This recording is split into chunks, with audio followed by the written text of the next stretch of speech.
Le but, c'est de donner un bref aperçu du terme de Sonderkommando ou Spezialkommando, parce que ce terme recouvre pas mal de significations. C'est un terme allemand et selon le contexte, ce terme peut signifier donc quelque chose, un concept différent que dans un autre contexte. Je vais donc aborder de manière chronologique le fait que les Sonderkommando faisaient partie des Einsatzkommandos à partir de 1941, quand l'Allemagne nazie a donc attaqué l'Union soviétique de l'époque. Lors de l'opération Barbarossa, ils envahissent la Russie et la Wehrmacht est suivie des fameux Einsatzgruppen, donc de véritables escadrons de la mort.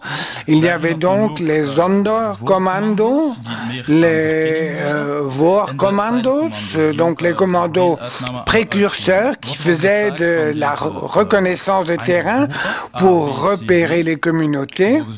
Et donc, selon les différentes situations en Russie, en Biélorussie, dans les États baltes et en Ukraine, quelle était donc leur mission? Eh bien, il fallait éliminer les ennemis du Troisième Reich, les Juifs, les Sinti, les Roms et les communistes, des groupes ethniques qui étaient donc censés éventuellement menacer l'Empire allemand. Et ces escadrons de la mort suivaient sur le pied les troupes de la Wehrmacht, rassemblaient les gens à éliminer, étaient donc abattus. C'est ce qu'on appelle la Shoah par balle. Ensuite, les gens étaient donc ensevelis dans des lieux discrets. Et donc, ces Sonderkommando feront partie de ces Einsatzgruppen. Et théoriquement, ces Sonderkommando disposaient d'un service de renseignement, mais tant que les Vorkommando, Teilkommando, que Sonderkommando ont tous participé au processus d'extermination. C'était donc la phase initiale de la liquidation dans l'Est. Il y avait à peu près 3000 personnes, les gens qui venaient de la SD, Sicherheitsdienst et de la Kriminalpolizei, la Waffen-SS et la Geheime Staatspolizei. Donc vraiment des nazis convaincus, rabiques, des SS purs et durs. Et donc, dans pas mal de cas, les nazis ont bénéficié d'aide de populations locales. Par exemple, la Sonderkommando Arais, qui porte le nom de Victor Arais, en Lettonie, où donc 300 Lettons ont donc liquidé les Juifs de Lettonie, et aussi des communistes et des Roms et des Sinti. Il y a aussi donc le Sonderkommando Oskar Paul Dirlewanger, c'était un Allemand, un soldat, également un criminel notoire, qui avait donc constitué un groupe de chasseurs et donc qui devait partir à la chasse de gens à liquider, surtout en Biélorussie, aussi pour repérer les partisans, les gens qui étaient dans la résistance déjà. Et donc qui allait s'opposer à la présence des nazis en Biélorussie. Un autre exemple, le Sonderkommando qui était donc constitué de criminels de droit commun, non pas comme à Auschwitz-Birkenau, où il y avait donc des gens qui étaient en fait les victimes des nazis, mais c'était donc un Sonderkommando vraiment dans le sens nazi du terme, dans les camps d'extermination. Là, il y avait donc les Sonderkommando, dont il s'agit de Chelmno, Belzec, Sobibor et Treblinka, à partir du 8 septembre 1941, dans certains endroits en Pologne, les Juifs principalement, mais aussi des Roms et des Sintis sont rassemblés et seront donc, dans la plupart des cas, gazés. C'était des lieux où on ne faisait que mettre à mort les gens.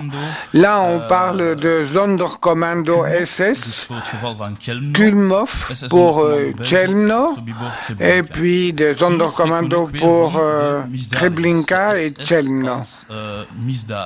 Là, donc, on parle des SS, qui étaient donc des criminels. Parfois, ils portaient le nom du commandant en fonction, Bootman ou Lang, à Chelmno. Il y a le Sonderkommando Lang ou Bootman. Et ces SS, pas plus nombreux qu'une centaine, étaient aidés par des troupes auxiliaires, des Polonais et des Ukrainiens, des complices qui avaient été formés spécialement, on les appelait les Travniki, pour garder le camp, notamment à Chelmno, on parle du Wachkommando, donc le commando de garde. Il y a alors les Arbeitsjuden, ce qu'on appelle à Auschwitz-Birkenau le Sonderkommando. À Treblinka, on parle aussi de Leichenträger, donc des porteurs de cadavres, dans le sens toujours des Sonderkommando SS. Il y a un autre exemple, le Sonderkommando 1005, 1005, au cours du printemps 2004, le Standartenführer, ça équivaut à peu près au grade de colonel. Paul Blobel se voit chargé donc de déterrer les cadavres des Juifs assassinés et donc de les incinérer. Il est envoyé à Chelmno pour donc améliorer les techniques d'incinération de masse. Et la Sondernaktion 1005 était une conséquence directe de l'action des Einsatzgruppen. Paul Blobel avait été membre de groupes d'Einsatz en Ukraine, notamment les massacres de Babi Yar et un autre lieu en Ukraine, Charnov. Et donc, il y avait trop de cadavres qui n'étaient pas donc ensevelis ou mal ensevelis, et ces centaines de milliers de cadavres ont donc été déterrés et incinérés en masse. C'était donc les commandos qui étaient chargés de cette action 1005 pour cacher ces crimes de masse.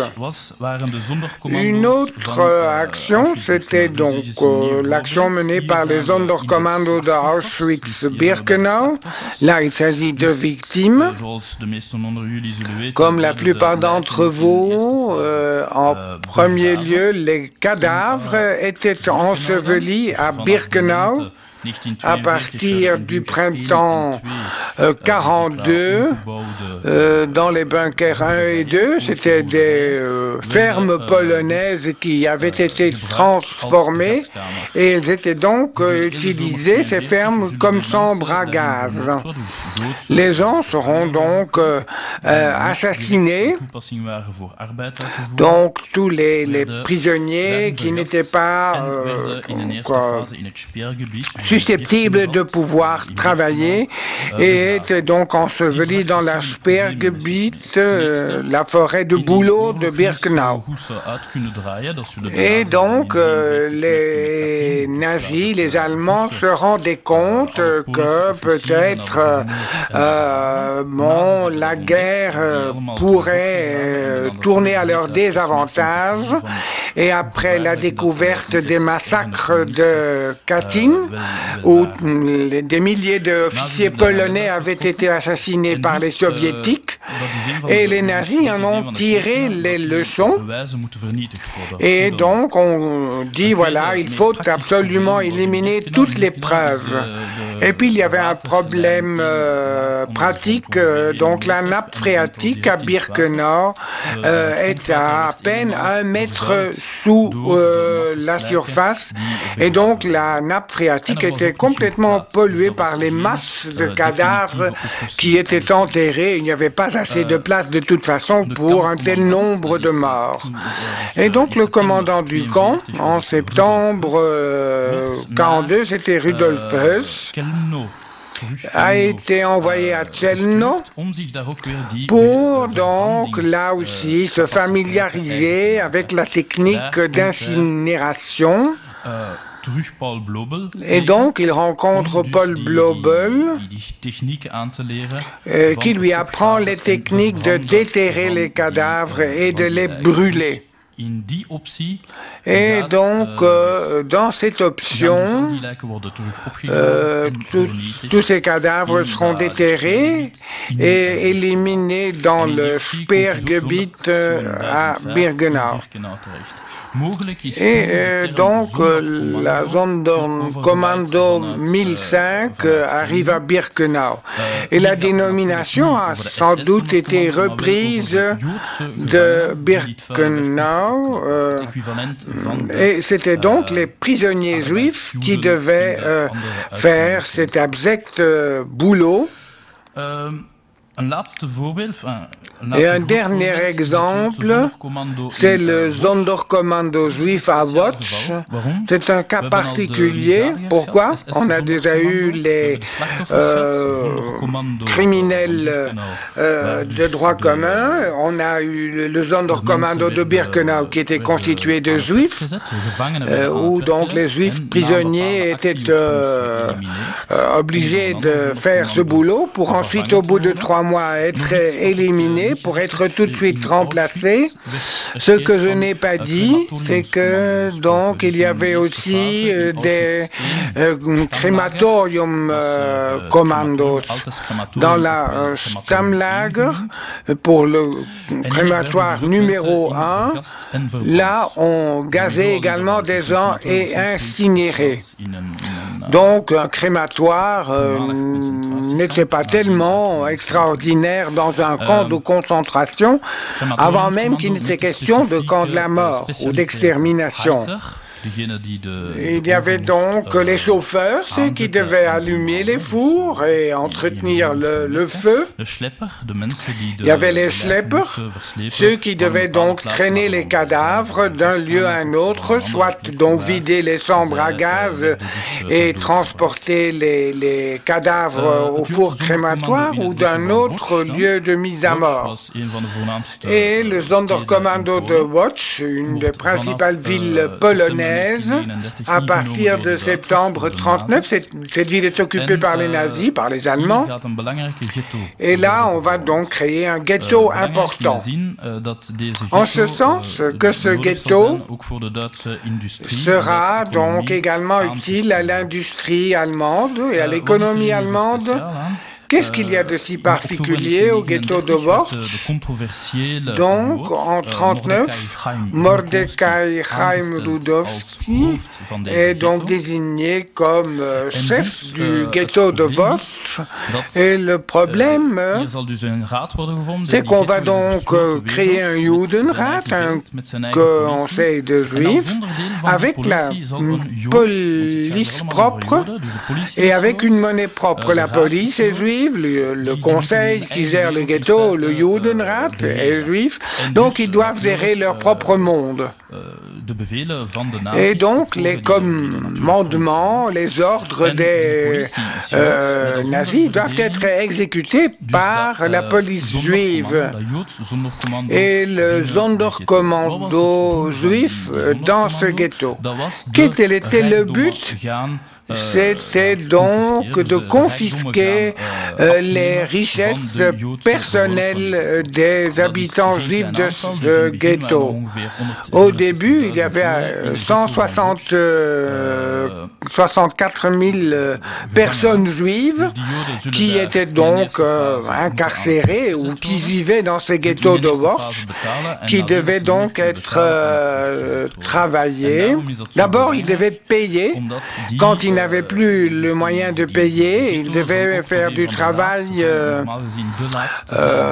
forcé, et le ghetto de Wort sera un des derniers à être liquidé.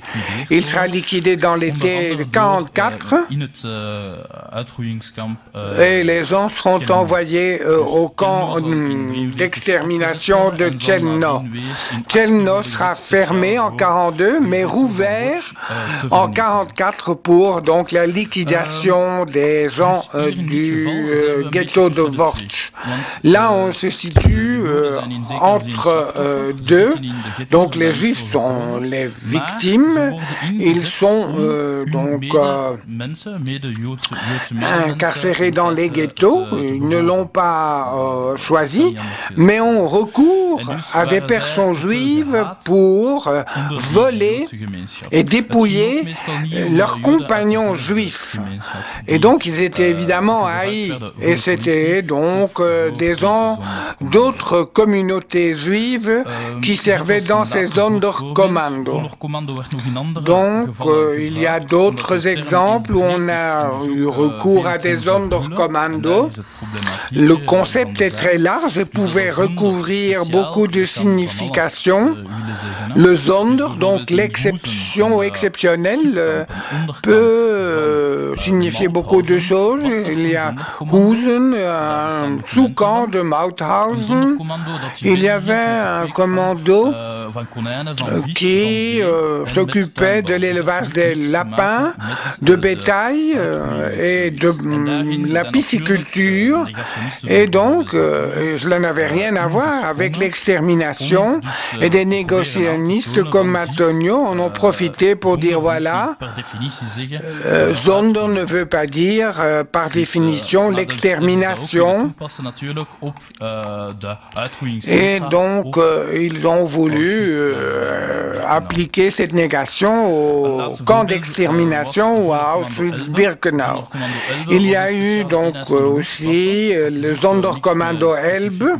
C'était donc un département spécial de la Luftwaffe, donc la force aérienne allemande, et donc il devait faire des attaques kamikazes. Il n'y a qu'une seule mission. Le 7 avril 1945, il devait donc attaquer les avions étrangers qui dominaient de toute façon l'espace aérien allemand à cette époque. Et donc il devait se jeter, et donc là il s'agit aussi d'un Sonderkommando, mais dans un autre contexte.